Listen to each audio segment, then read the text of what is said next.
Hello and thank you for watching Fox 14. I'm Nick Summer. And I'm Kyla Scott. Welcome to our local election headquarters.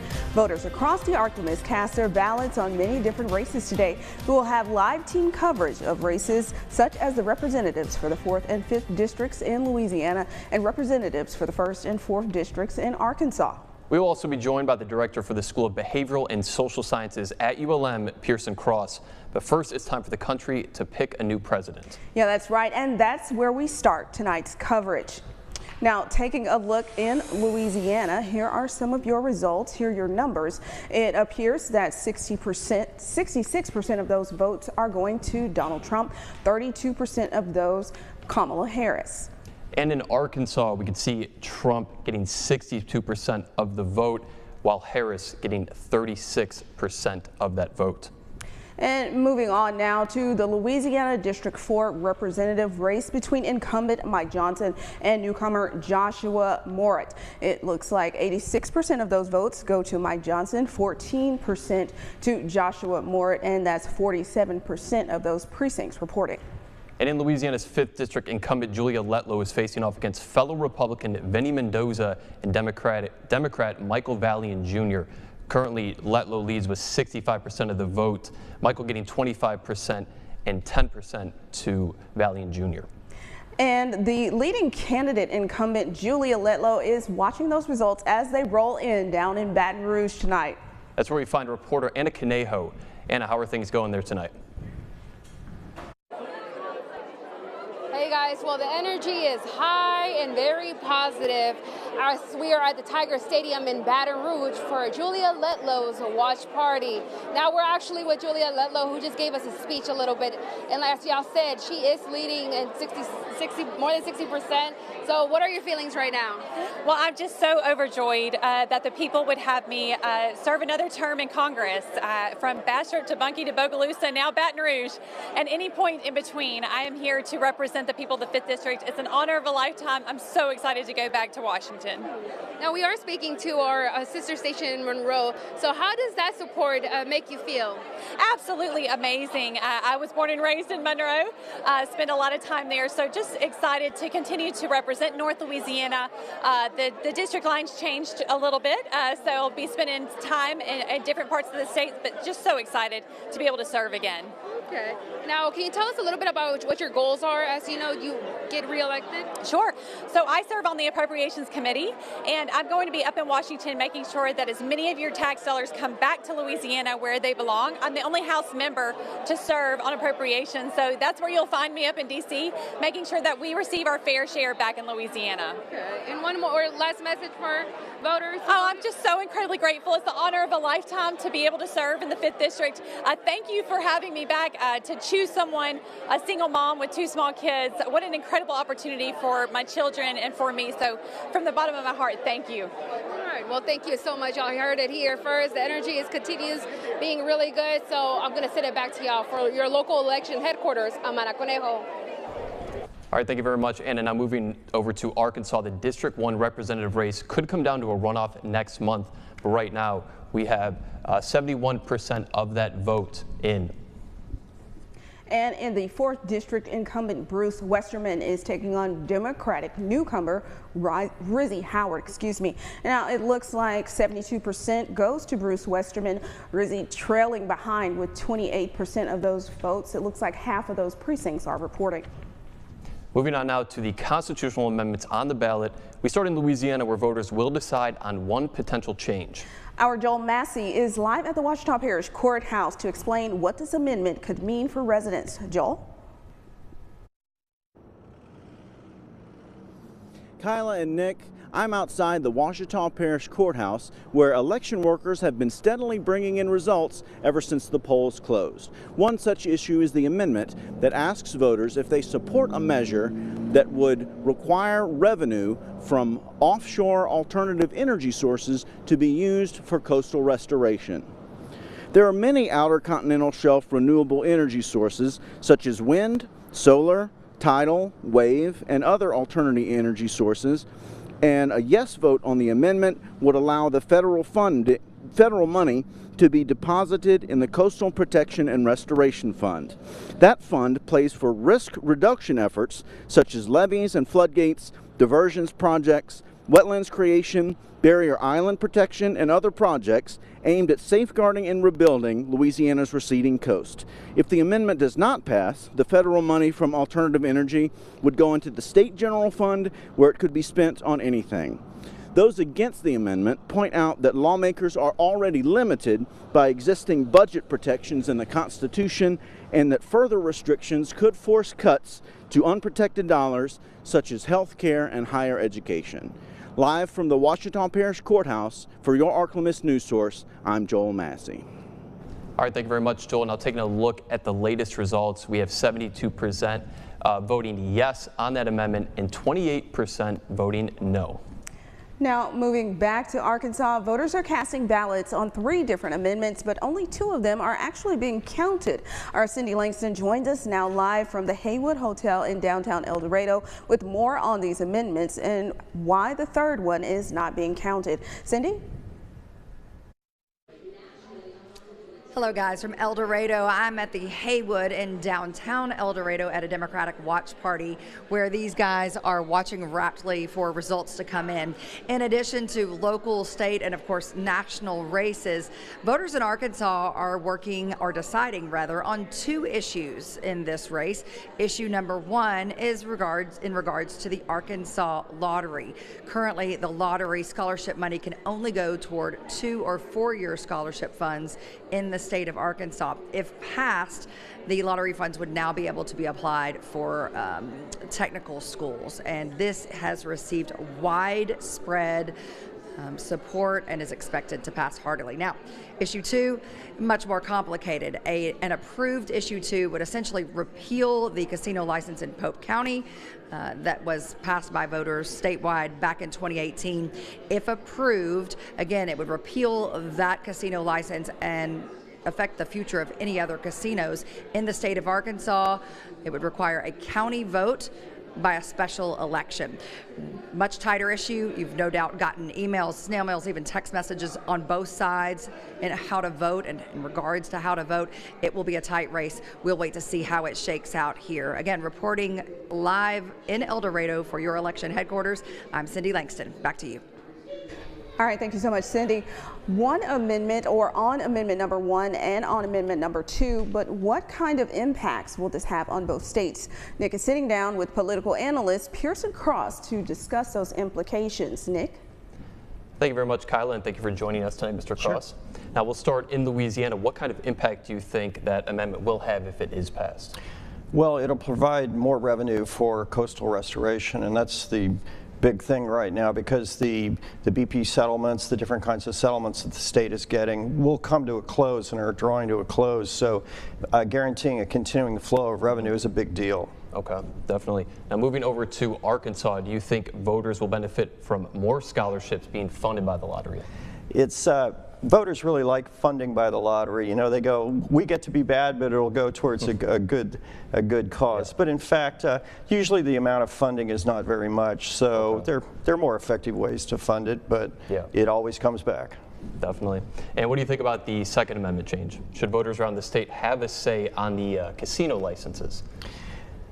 Lots of states do this differently. I don't really feel like voters are the right place to put this, just because it's fairly technical. So I would think that a board would probably be better. Yeah.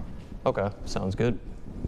And finally, what impact do you think young voters are having on this year's election, especially some of the voters might be the first time voting in an election? There's an enormous enthusiasm for voting this time around. Young people are coming out in droves, and I think we're going to see when the numbers are done after this election that, frankly, young voters have really surpassed all expectations. Definitely.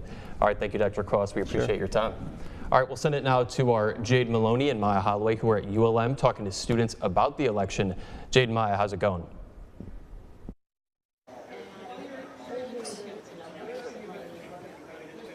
I'll project my voice too. That's right, guys. Tonight we are here at ULM for their election watch party, where many young voters are saying that social media played an extremely vital role in this year's election. That's right, and we are here with third-year student Lizzie Moon, and she's going to be giving us some insight on the topic. So, Lizzie, how do you think social media has affected young voters this election season? So I really think that social media has polarized young voters. I think that people just see Democrat and Republican and they forget that at the end of the day we're all American. And I'm very grateful for the right to practice democracy and practice free speech. And, you know, I'm glad that I get to have my own opinion and that the person next to me doesn't have to share the same opinion as me. All right, well, thanks, Lizzie. Well, we will be here all night at ULM, keeping you guys up to date at this watch party. Reporting live at the University of Louisiana Monroe for your local election headquarters, I'm Jade Maloney. And I'm Maya Holloway, sending things back to you guys in the studio. All right, we're going to take a quick break, and when we return, we'll have the latest results from Arkansas's statewide races. But first, here are more results from some of the local races in our area. We'll be right back.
This is your local election headquarters with Decision 2024, the U.S. presidential election. Coverage sponsored by KO Realty Group.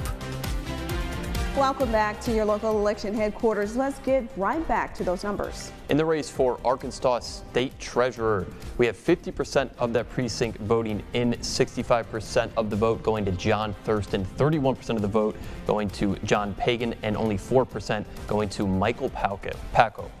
And now let's check on the state representatives in Arkansas in District 94. We have 0% of voting in that precinct, so currently it's 0-0 right now. And moving over to District 96 in Arkansas for state representative, we have 78% of those votes going to Sonia Barker, 22% to Robin Roark. 28% of those precincts are reporting. In District 97, we have Matthew Shepard leading at 64% and Odell Carr trailing with 36% of the vote. And in the Arkansas State Senate 1st District, we have 79% of the vote going to Ben Gilmore, 21% of the vote going to Asher Williams. About 48% of the votes for that precinct are in. And rounding out the statewide races in Arkansas, the decision on who will be the Chief of Justice for the state Supreme Court, it looks like Karen Baker is leading 52% of those votes. She's leading by 18,737 of those votes. Trailing really close behind, we have Rhonda Wood with 48% of those votes. Stay tuned to your local election headquarters. We'll take a look at the local mayor's races right after the break.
This is your local election headquarters with Decision 2024, the U.S. presidential election. Coverage sponsored by KO Realty Group. Welcome back to your local election headquarters. Now let's check in on the local mayor's races in our area. We'll start in Concordia Parish. There are residents in the village of Ridgecrest that will be deciding on a new mayor.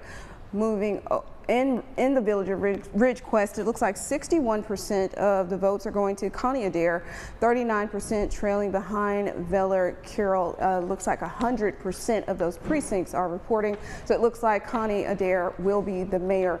Moving over to Jackson Parish now, Eris will be selecting a new mayor after the previous one was arrested for malfeasance in office. And it looks like Julie Grider has 85% of those votes, 100 of the precincts reporting. So that means that she will now be the mayor of the village of Eris. And in Tensas Parish, the town of Newellton will also be selecting a new mayor. We have 100% of those votes in, and it looks like Frankie Robinson will win that with 69% of the vote. Calvin Ransom falling behind with only 31% of that vote. And staying in Tensas, the town of St. Joseph will decide between two Democratic candidates. Carl Odds with 61% of the vote, beating out Wanda Bowman with 39% of the vote. 100% of those votes in that precinct are in. And rounding out our local mayor races, the town of Farmerville must decide between the incumbent mayor and the Democratic challenger, John Crow. It looks like he is going to take that seat in Farmerville with 63% of those votes. It looks like 100% of those precincts reporting. Jerome Nations trailing far behind with 37% of those votes. And coming up next, our Haley Hines will join us live here in the studio. She'll have reaction from local voters now that the polls have closed. Stay with us.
This is your local election headquarters with Decision 2024, the U.S. presidential election. Coverage sponsored by KO Realty Group. Election day has been long awaited, and many with a razor-thin race. There have been mixed feelings from voters. Fox 14's Haley Hines joins us live in the studio with insight on how people are feeling about today. Haley? That's right. Over the past few months, there has been talk about election burnout due to the constant stream of campaigning, excitement for new leadership, or even anxiety related to uncertainty of who will take office. I'm just glad it's here today. You know, I think that as far as the country goes, you know, we're really just needing some unity. I mean, we've been for so many months, you know, actually for the last year, it's just been, you know, back and forth. And I'm just really ready for whatever the resolution is. I'm ready for it to come to that, you know, and so that we can just start moving forward, whether it's, you know, whoever is elected. I just believe we should get behind if it's your candidate or not your candidate, but let's just, as a country, let's get behind whoever our leader is. Let's move forward. Let's put our differences aside, and let's just make make this a better country. I'm anxious, very anxious. Every year the election has brought so much anxiety to me because it's a big day, but today I told God, you know what, you're gonna do what you want to do. It's in your hands. You know what's best. You have a will, you have a plan, and I'm putting it in your hands. I had a great day today. Was not anxious. We love that. So I'm great. Whatever God wants is what is going to happen. I do feel like this could either be history in the making or it could be history repeating itself, and that's just how I feel about it. I don't know what's going to happen. I don't know who's going to get it, but like she said, and I second it, whoever gets in there, God's going to put in there himself. So there's that. I'm glad it's over. You know, it's finally here. We love being a part of the community in any way that we can.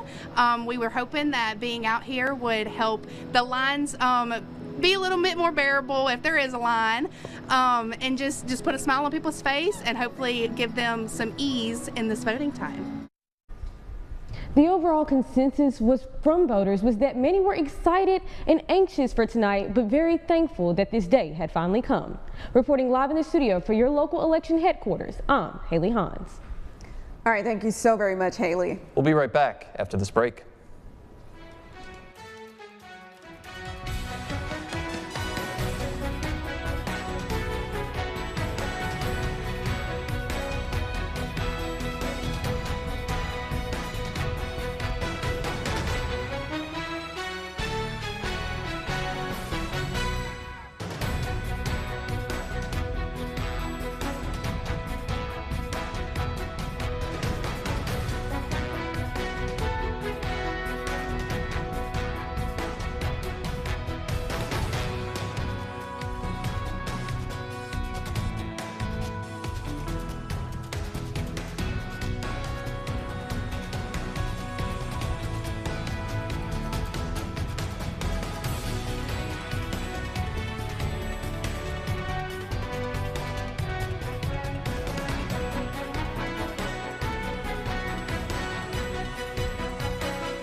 Live from KARD Fox 14 Studios, this is your local election headquarters with Decision 2024, the U.S. presidential election. Coverage sponsored by KO Realty Group. Hello and thanks for watching Fox 14. I'm Nick Summer. And I'm Kyla Scott. Welcome back to your local election headquarters. Let's get right to the update on the presidential races in Louisiana and in Arkansas. Now in Louisiana, for that presidential race, 64% of those votes are going to Donald Trump, 34% to Kamala Harris, with 78% of the precincts in the state reporting. And in Arkansas, it looks like 64% going to Donald Trump, 34% to Kamala Harris, with 71% of the precincts in the state reporting. And moving on now to the Louisiana District 4 representative race between incumbent Mike Johnson and newcomer Joshua Mort. It looks like incumbent Mike Johnson is taking the win. At this point, all precincts have not reported. 88% of those, only 14% going to Joshua Mort, following behind. And in Louisiana's 5th District, incumbent Julia Letlow is facing off against fellow Republican Vinnie Mendoza and Democrat Michael Valiant Jr.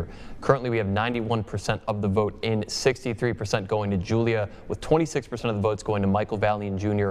and only 11% going to Vinnie Mendoza.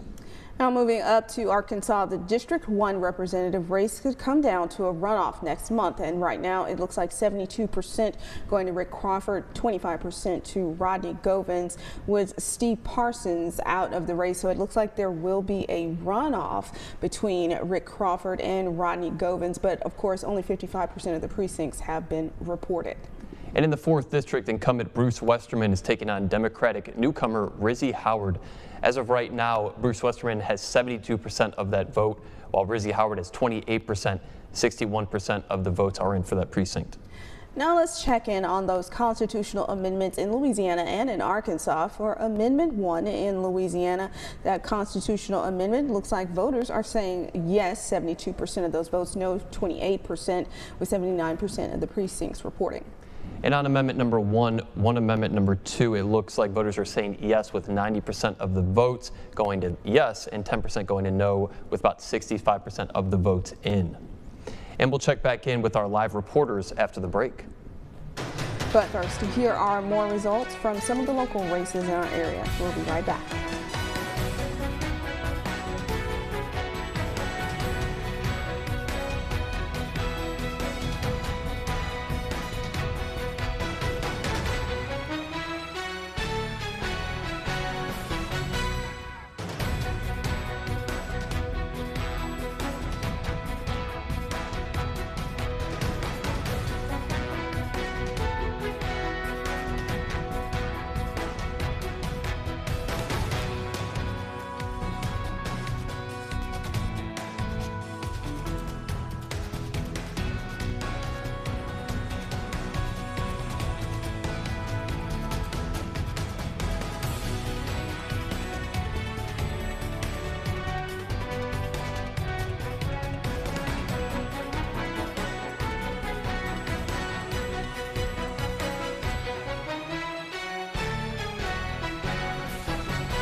Election Headquarters with Decision 2024, the U.S. presidential election. Coverage sponsored by KO Realty Group.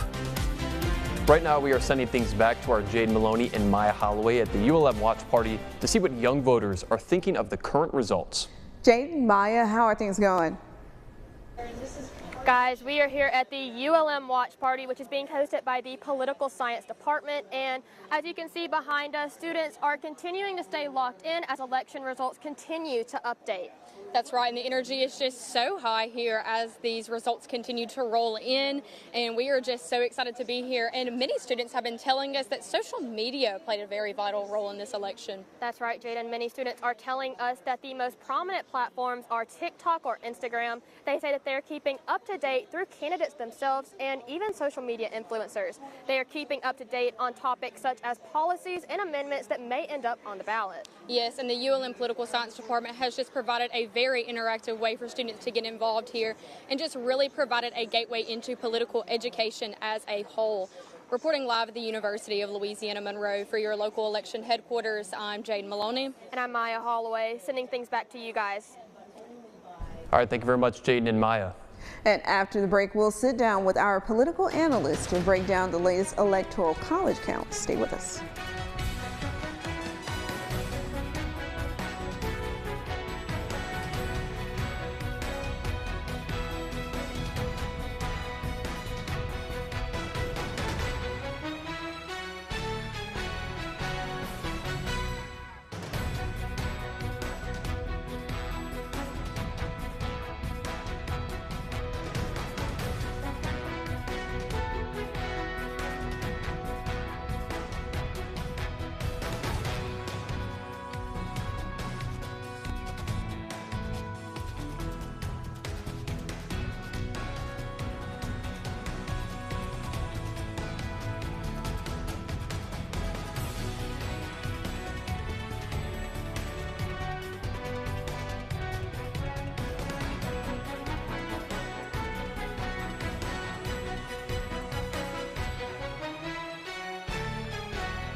This is your local election headquarters with Decision 2024, the U.S. presidential election. Coverage sponsored by KO Realty Group. Welcome back. As you can see, we have a guest. We're joined by Dr. Pearson Cross with the ULM School of Behavioral and Natural Social Sciences. That's right, and let's take a look at the latest Electoral College count.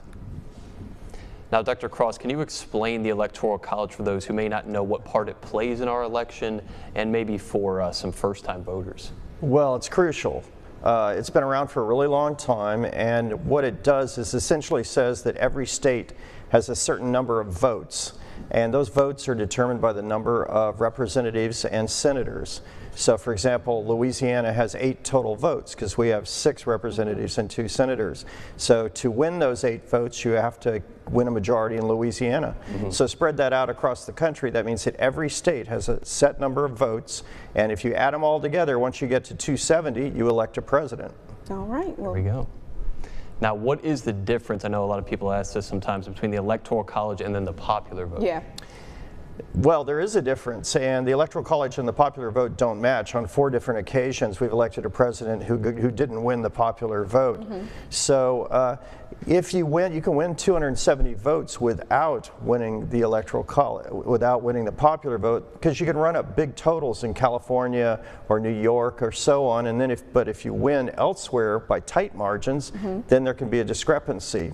So last time around, Biden won by nearly 7 million votes, but it was very tight in the Electoral College. And then, of course, in 2016, when Donald Trump broke through, he didn't win the popular vote. So it's happened. Yeah, definitely. And how big of an impact do you think the young voters are going to have on this election? Well, of course, we won't know until we do till we get all the data in, but it looks right now like young voters are going to be a huge part of this election, and enthusiasm of young voters, and it's kind of a changing of the guard in a way. So the young voters are coming into their own. Yeah, glad to see it. You know, everyone exercising their right. Right. Yes. Regardless of party. Absolutely. All of the election excitement. For sure. All right, Dr. Cross, we appreciate your time tonight very much. My pleasure. Good to be here. Thank you so very much. We'll be right back. Keep it here.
This is your local election headquarters with Decision 2024, the U.S. presidential election. Coverage sponsored by KO Realty Group.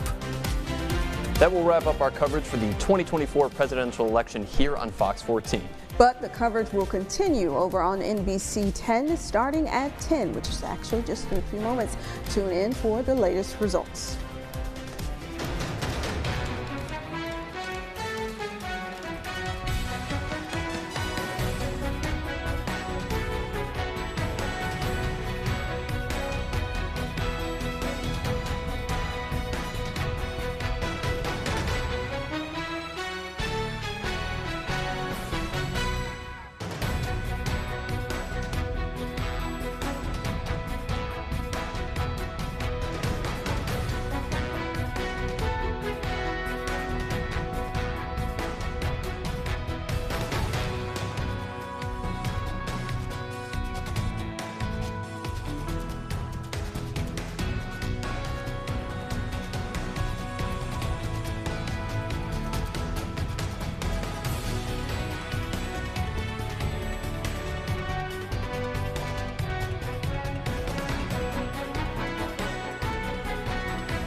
Sounds good.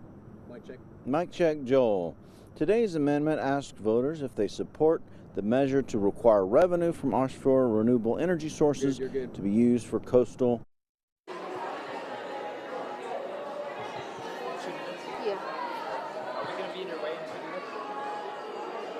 Yes, I can hear you. Can y'all hear me? Can y'all hear me?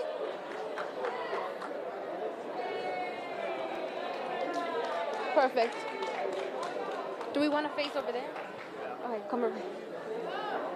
Okay, perfect. Let's just go over here.